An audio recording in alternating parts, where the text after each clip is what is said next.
This is my friend Seth Cameron, who I met well, first of all, I'm in my office. This is my office. Seth's wife is my friend, but I wanted to meet Seth because he started this amazing art collective called Bruce High Quality Foundation, which I was a super fan of, and so I was dying to meet him because I loved what he did, and I didn't really know much about what he was doing, but we had a meeting here. And can you just explain, Seth, what was Bruce High Quality Foundation? Yeah, Bruce High Quality Foundation is an anonymous collective that sort of shifted over the years. We were active from An art collective. Yeah. Active from like 2001 to 2018 or so. I mean, we still occasionally do things, but we've all gotten a little older. But yeah, I started out really as doing like renegade public art projects and works inside of museums and institutions as well. And we started a school, and yeah, we were just kind of trying to make an art world on our own with our friends. Just to recap, is that when I met Seth, he had just started work, before the COVID, he had just started work as the executive director of the Children's Museum of the Arts, which is in Soho, I think, right? And a month after he started that job, this happened. COVID happened. So, he was kind of thrown into this, what is a museum, what do we do, how do we move forward, etc., after the shock wore off. And so anyway, I'm interested in what this is doing to kids and how kids are responding to this very weird time that we're living through. And also, Seth has 2 kids now, which is different from probably when you started Bruce High Quality. Definitely. And so I wanted to ask you about what are you noticing with your own kids about the past 10 months? Like, how are they absorbing this, and how are they contextualizing it? I think it's hard to know like what kind of effect it's going to have long term, but it's definitely not a short enough experience for it to sort of become sort of a lost to memory. It's going to be something that's going to be probably one of the bigger parts of their childhoods at this point. My kids are 6 and 7, so this is going to be over a year of their very formative experience. Will be living in a kind of strange isolation, watching the the digital universe like expand in a way we sort of always knew it was going to happen, but sort of just happened on. When did it happen? It's like March 13th. It's like, now we know. Yeah. Like, that's when it happened. Yeah.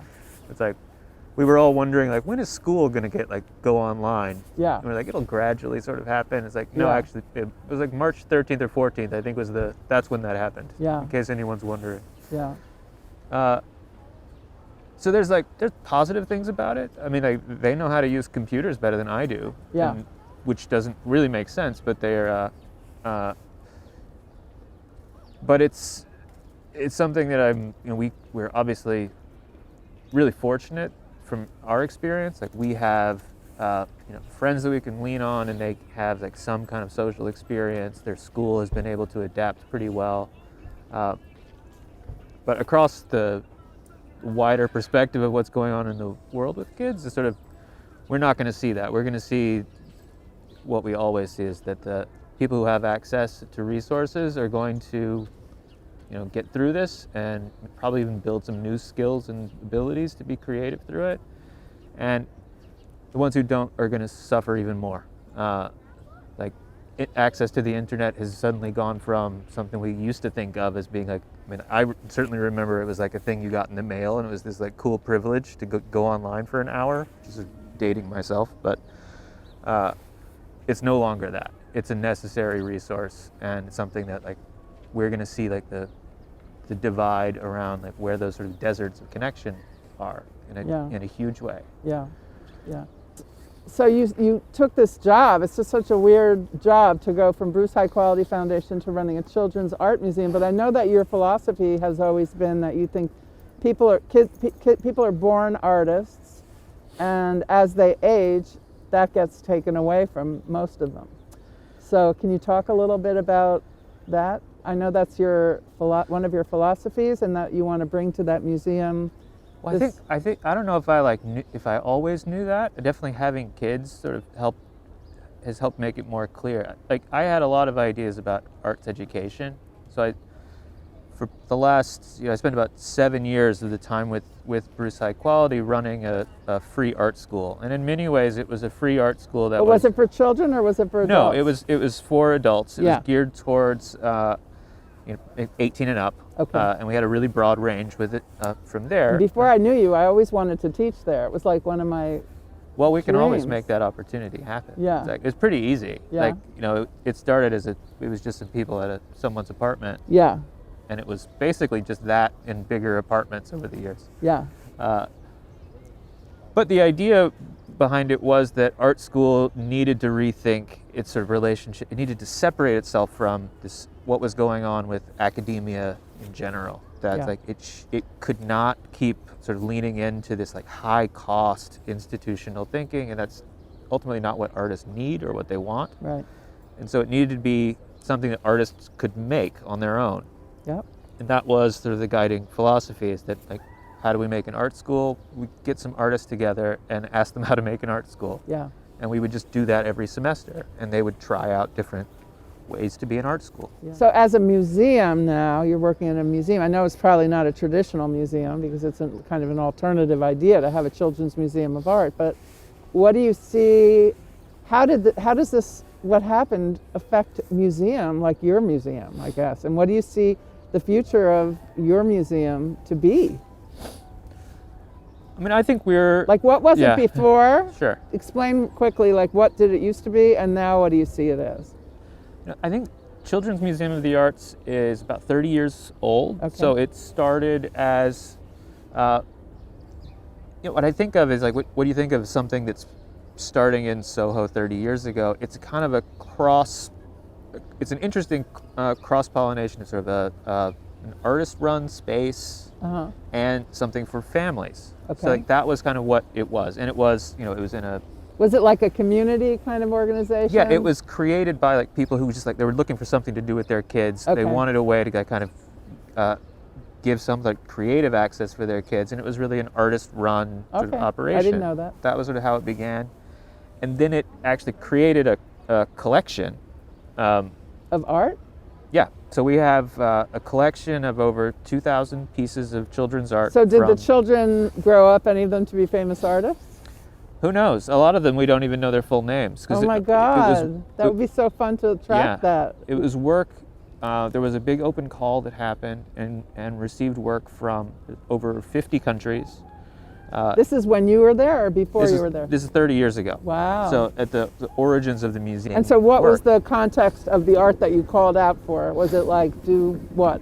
What was the frame, parameters? The original frame was, we're making a museum for children's So we art. want, Yeah. we so want it was- art to put in our museum. Yeah, and Amazing. I think, I and love so that. that was, I think, the original thinking is a lot of what we're looking to now sort of return to, which is the idea that children are artists. The work can be seen and respected and learned from in the same way we look at anything else. Right. Okay, so I'm just going to ask the same thing to everybody I talk to today.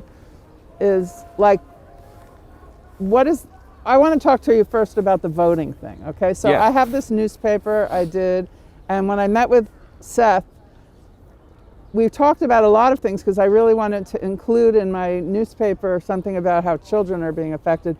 But he said something that kind of blew my mind, that he thinks that children should vote. And I was like, oh my God, okay, right about that. So can you just briefly, why do you think like a 3-year-old should vote? Sure. I think that's like so radical, and I love that he said that, and I made him write about it for the New Now. So What was great is it was really just an idea that sort of happened in conversation with you, and as I kind of went back and started looking into it, it's not a new idea. I'm not the first person to think that voting rights should be universal, but we often don't actually take that seriously. And I think that's obviously happened, and we've gotten into a lot of trouble over the years by not taking the idea of universal suffrage seriously. We have a whole stack of amendments in our Constitution built to address the problem that we never actually made voting open to everyone. Yeah.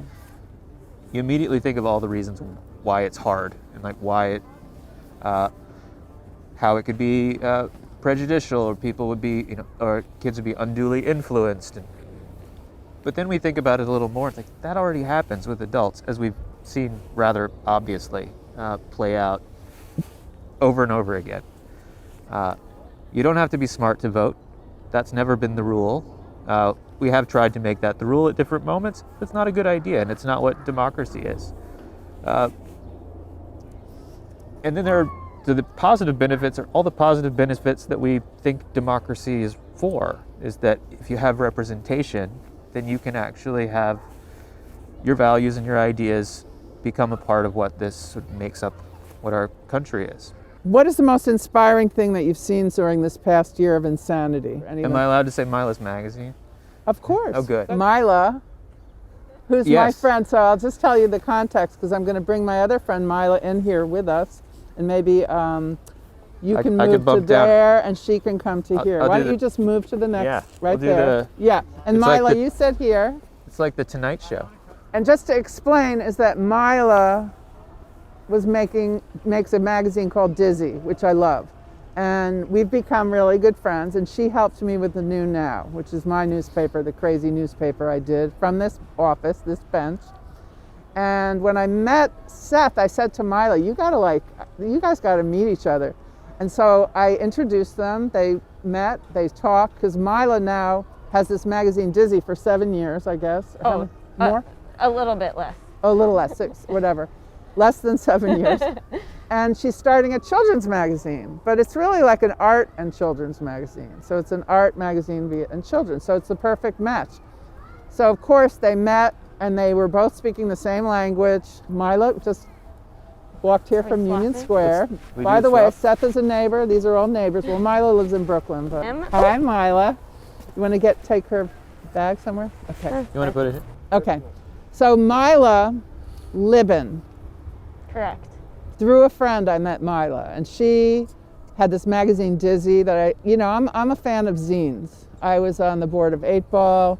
I made paper magazine a million years ago, 1984, from my kitchen table. It was a DIY zine. It started out as a zine, and by mistake, it just turned into something else. I got a job. It just turned into a monster. And I left paper almost 4 years ago, and I decided to do this crazy kind of art project, which was in the form of a newspaper, last spring as I set up my office. And I kept thinking, I had met Milah, and she's like a young zine person. And we met right over here. Yeah, but I met you at Ted's first. Oh, okay. Once. But Ted, my friends connected me with her. And then we had our first meeting here in the park, and I told her about my crazy idea, and she said she would help. So I was kind of like, oh, perfect, because I love young people, and I didn't want what I was doing to be like all old people.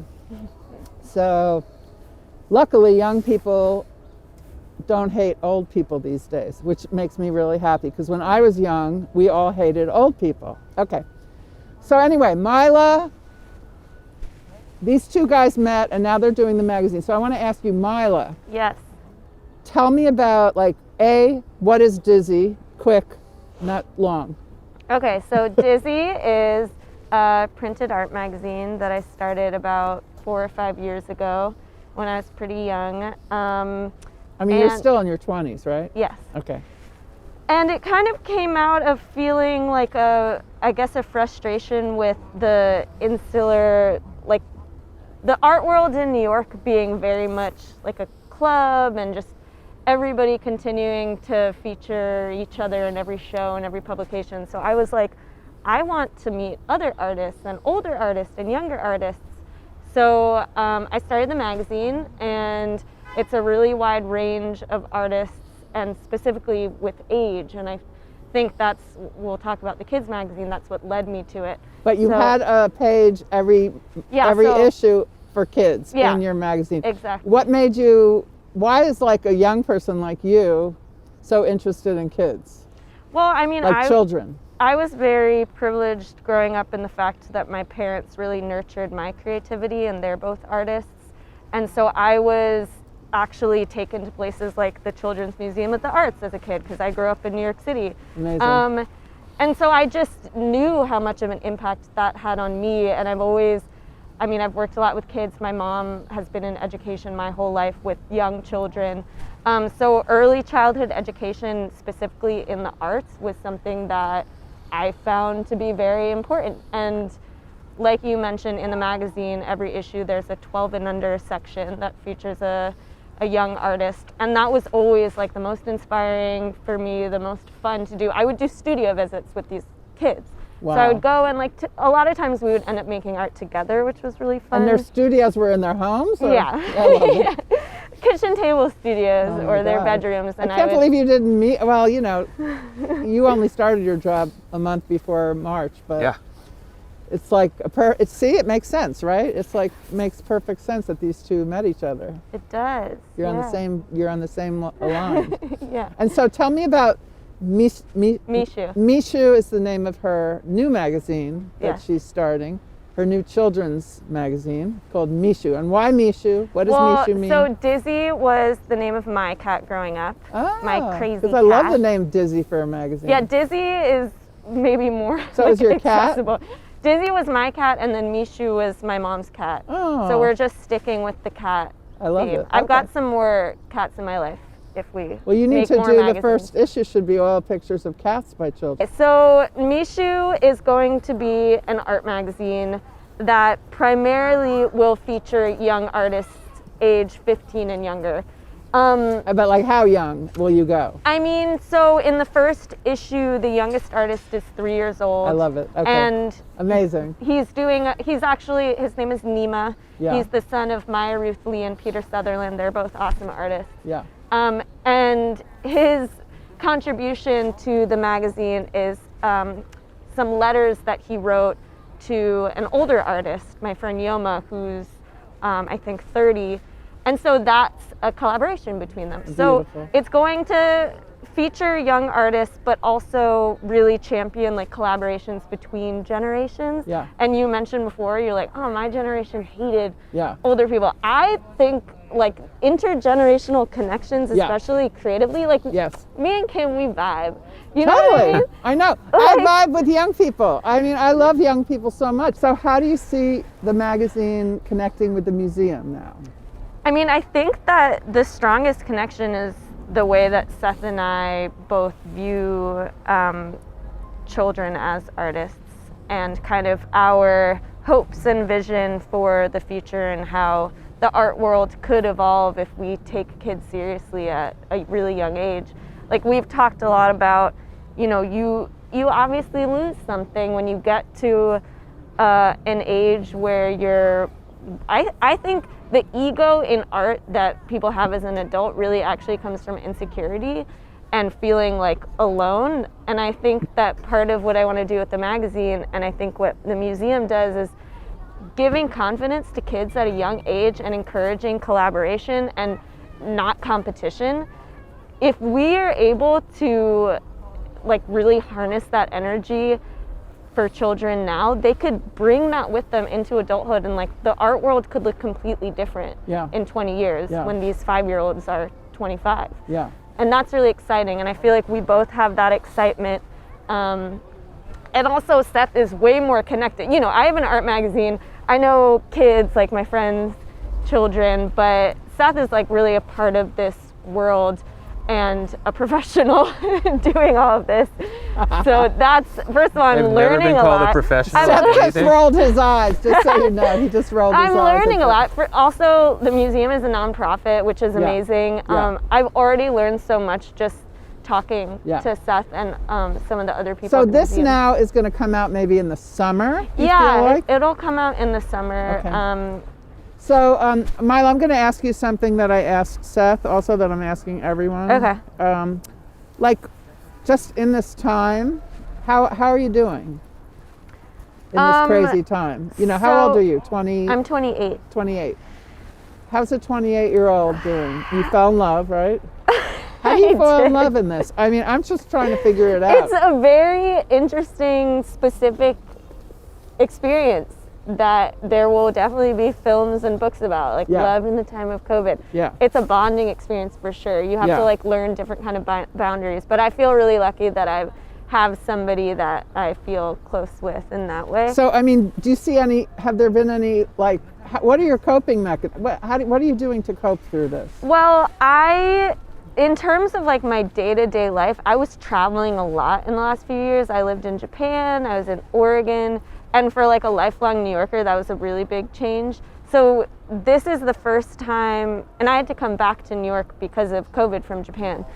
This is the first time in a long time that I've been grounded in New York. And so my family, like I'm super close with my parents, which is something I'm so lucky for. Yeah. So that's been really grounding. It's been nice in a way reconnecting with New York, but also my day-to-day in terms of like work, I'm very much on the computer. I'm really good at being alone. So I just like work as a coping mechanism as well. And the children's magazine has been a new project that I've been able to feel really excited about. And what is a silver lining to this whole thing that you see, if you see one? I mean, to connect it back to the younger generation, something I've felt so inspired by in this last year is, first of all, like seeing how adaptable kids are the most. I was talking to this friend of mine who's a preschool teacher, and she was talking about how, you know, a lot of people ask her, oh, how are the kids with masks? They have to wear them every day. She's like, they just do it. Yeah. They think that they're heroes. They Do put you it guys on, think- and it's like, But do you guys think that it's doing something? I mean, I'm just curious. I know we don't know the answer to this, but for kids just to see people's eyes only, don't you think that'll have some effect? of course eventually? it will. Yeah. Of course it will, and it will be really interesting. And Study. Yeah, it will be. But I also think for them, Where's Joey? Oh, there he is. Okay. it's Sorry. just that, like, they don't question it as much, which we'll see the effect of that. Yeah. But it is a trauma. But I don't know. Do you think it's as much of a trauma for kids as it is for adults? I mean, I think trauma is going to happen, and with or without COVID, like we all go through something that's just like part of life. But I think you're right. They are very adaptable, and honestly, I think from the other side, I think there's going to be a lot that's good about this experience in terms of like education reform, because parents have had to spend a lot more time thinking about what their kids' school experience is in a way that they never had to before. I mean, and they're seeing it because it's like it's happening like in their house, or they've switched to homeschooling, and they have a lot more hands-on experience of what that's like. Maybe they'd rather not. Yeah. 'Cause I can attest. I'd rather not have so much hands-on experience with it, but that's good, and that ultimately will be to the benefit of kids.